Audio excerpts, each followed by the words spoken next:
Bonjour à tous, aujourd'hui nous sommes le 4 février 2024 à Dimanche Plus. Bonjour papa, j'espère que vous allez bien. Aujourd'hui nous aimerons savoir, à l'heure de l'évangile de Matthieu 4, versets 1 à 11, qui parlait de la tentation de Jésus dans le désert après son baptême. Nous voulons savoir, est-ce que vous pouvez nous expliquer un événement qui est en lien, une tentation que le prophète a pu vivre qui est en lien avec celle de Jésus? L'évangile de ce matin, c'est l'évangile selon saint Matthieu, au chapitre 4, le verset 1 à 11. Nous avons vu que Jésus a été tenté 3 fois. Jésus a résisté. Il ne s'est pas laissé distraire par le diable. Et Jésus a vaincu le diable. En lisant ce passage, voilà ce que nous avons pu retenir. C'est pourquoi ce matin, on a demandé aux chrétiens de résister, de ne pas se laisser distraire par le diable. Mais quand le prophète est venu en Côte d'Ivoire, le prophète a été tenté plusieurs fois. Mais nous allons voir à Zim, quand le prophète était au Ghana, une nuit, les sorciers se sont réunis. Donc, il y a ces messieurs-là, il faut que ce prophète qui est venu apporter la parole de Dieu, nous allons voir si vraiment il est un grand prophète. Donc ils ont fait une réunion secrète. Et la nuit, ils se sont pénétrés dans la chambre du prophète.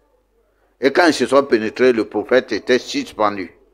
Il était entre le sol et le toit. Donc les gens, quand ils ont vu, ils étaient étonnés. Ils disent, mais qui est cet homme? Il a quitté le lit et puis il est suspendu. Donc les gens ont fui. Les sorciers ont fui. Et le matin, eux tous sont venus se confesser pour pouvoir se faire baptiser. Parce qu'ils ont vu que, en tout cas, celui qui était là était très puissant. Le prophète était dans sa maison et ils ont mis la maison en feu. Ils ont entouré toute la maison en feu. Les sorciers voulaient le tuer. La maison brûlait.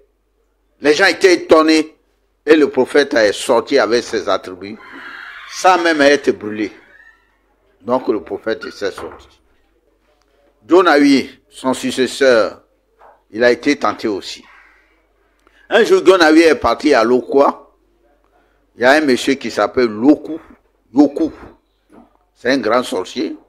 Ils ont fait réunion pour aller tenter le prophète William Wadé, pour aller tenter Jonawi. Donc dès que Jonawi est rentré, ils étaient en réunion secrète depuis avant son arrivée. Donc la nuit, ils se sont réunis. Et lui, il a dit qu'il va aller tenter Jonawi. Et Jonawi, c'est un petit, il va faire tout, il va le foudroyer pour ne pas qu'il vienne ici à Lokwa pour pouvoir freiner leur sorcellerie. Donc Yoku est allé et Yoku a tenté la soutane de Jonawi. Il est allé tenter la soutane. Quand il est parti, la soutane était accrochée, mais l'Esprit de Dieu a enroulé Yoku dans un filet. Et les gens criaient. Yoku criait, les gens mouraient, Yoku en train de mourir. Tout le monde, le village de Yoku était étonné. On dit, mais qu'est-ce qui se passe? Quelle maladie Yoku a eu ce soir-là? Donc les gens étaient dans les tourments. Et on a averti, on a dit, Papa Jonah, il y a Yoku qui est en train de mourir. Il faut venir sauver Yoku. Papa Jonah s'est habillé, il est allé. Et Yoku a dit, j'ai voulu tenter ta soutane. Et c'est là, Dieu a envoyé un filet m'enrôler. Donc c'est ainsi que Yoku, quand il a fini de parler, Yoku est mort. Sur place, Yoku est mort. Donc Yoku n'a pas pu avoir cette prière du suprême Jonawi. Merci beaucoup papa et tenez-vous bien. Toutes ces histoires ne sont que une petite partie de toutes les tentations que le prophète a pu vivre au cours de son ministère et tout. Mais papa, on aimerait savoir, est-ce que vous pouvez nous parler du message, de l'exhortation que le prophète a pu livrer aux Africains, plus précisément à la Côte d'Ivoire lorsqu'il est venu? Le prophète William Wadé Harris, c'est un Libérien. Il a commencé sa mission en 1909. C'est en 1909 que le prophète était en prison et il a reçu la visite de l'ange Gabriel. Là, Gabriel a dit au prophète William Wade Harris, je vais te faire prophète pour aller évangéliser tous tes noirs, tes frères noirs. Et le prophète essaie de sortir de prison avec lui qui était, il était ministre auprès du gouvernement libérien. Il a changé de tenue. Il avait sa soutane. Il avait bol de baptême. Il avait sa canne de commandement. Et donc il chantait dans les rues de Morovia jusqu'à Apple. Les gens disaient non, ça c'est un fou. Les gens les lapidaient. Les gens créaient un menteur. Toi tu étais ici en veste. Aujourd'hui tu te dis prophète. Non, il n'a pas eu de succès. Et en octobre, le prophète, en octobre 1913, le prophète a pris la route de la Côte d'Ivoire. C'est ainsi que le prophète a pris 2 femmes à Yaké et il a commencé à marcher au bord de l'eau, au bord de la mer. Les 2 femmes chantaient derrière le prophète. Et le prophète disait aux Noirs, quand il est arrivé à Côte d'Ivoire, jetez les fétiches. Jetez les fétiches. N'adorez plus les rivières. Les rivières, tout ce que vous adorez là, ce n'est pas du tout bon. Adorez le Christ, Jésus-Christ. Le prophète a demandé à nos parents, désormais, d'abandonner tout ce qu'ils avaient et de se confier à Dieu. Et il a dit à nos parents de mettre les enfants à l'école. Et que voilà le message que le prophète a dit. Mettez vos enfants à l'école. Natifs de l'alphabet français. Il dit de mettre les papas à l'école. Les enfants seront natifs de l'alphabet de vos maîtres. Pour qu'aucun Africain ne sera trompé. Il a dit l'alphabétisation de nos enfants. Et le prophète, avant, il n'y a pas de cimetière. Nous enterrons les gens dans nos maisons. Quand tu mets, on t'attend dans ta maison ou devant ta cour. C'est le prophète William Wade Harris qui a fait qu'aujourd'hui nous avons des cimetières. C'est pourquoi quand vous allez au Globalé, vous avez les gens enterrés en 1800, 1900. Tous ces corps, ces cimetières-là sont là. Quand tu vois les tombes de 1800, de 1900. Oh, ici en Côte d'Ivoire, dans aucune région, on peut trouver les tombes de 1900. Oh, chez eux, il y a les tombes déjà de 1900, de 1800. Les gens ont compris qu'il ne faut pas enterrer les morts n'importe comment.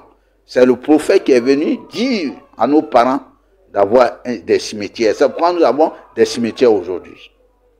Le prophète est venu aussi, il nous a dit à nos parents, l'environnement, de nettoyer nos cours. Les cours doivent être propres. L'environnement doit être propre. Tout cela a été enseigné par le prophète William Wade Harris. Le prophète a dit de ne pas manger à terre. Quand on nous donne à manger, on mange à terre. Le prophète a dit de manger sur une table.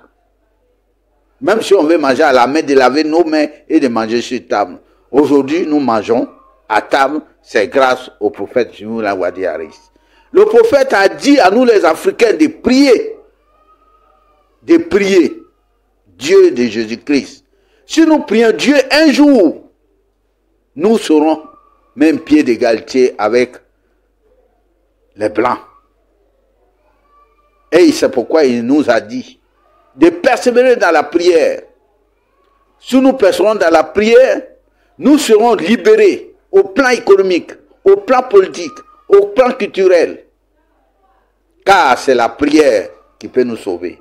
Et c'est le cri qui peut nous sauver. Mais quand il parlait en 1913 de l'égalité entre les Blancs et les Noirs, mais les gens disaient, lui c'est un plaisantin. Comment nous, les Noirs comme ça, on peut payer les Blancs? Il a dit, un jour vous allez payer les Blancs. Un jour les Blancs vont laver vos assiettes. Un jour, vos enfants vont épouser des Blancs. Mais on dit, mais lui il est fou, le prophète William Wade Harris. En Côte d'Ivoire, si les gens, mais c'est un plaisantin, comment?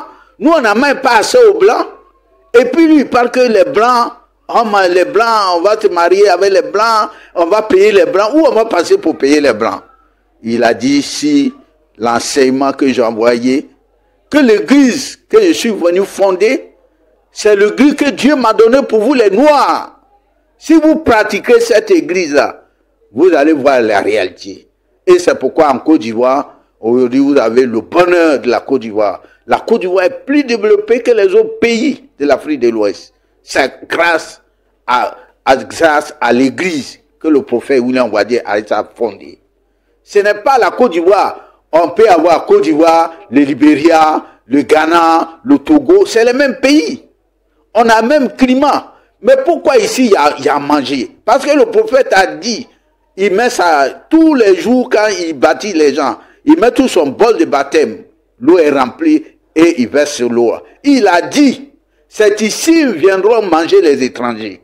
Que la Côte d'Ivoire sera envahie d'étrangers. Et c'est ici tous les étrangers viendront manger. Et il a dit, et il insiste, de ne jamais chasser les étrangers en Côte d'Ivoire. De ne jamais chasser les étrangers en Côte d'Ivoire. Le prophète a insisté là-dessus. Que ici sera le lieu où les étrangers viendront manger. C'est pour ça ici, il y a l'igname, il y a la banane, il y a tout. Mais quand tu arrives dans les pays limitrophes, les gens vivent dans la misère. C'est grâce au prophète William Wadé Harris. C'est lui qui a béni la Côte d'Ivoire. C'est lui qui a fait ces pays-là un pays de Dieu. C'est lui qui a fait ces pays un pays de Jésus-Christ. Merci beaucoup, papa, pour ce message. Alors, en somme, papa vient de nous parler un peu de l'impact que le prophète a eu pour la Côte d'Ivoire, comment il nous a éduqués, comment il a civilisé le peuple ivoirien. Et nous vous prions de vraiment rester dans les normes du prophète parce que c'est un grand homme de Dieu. Et merci.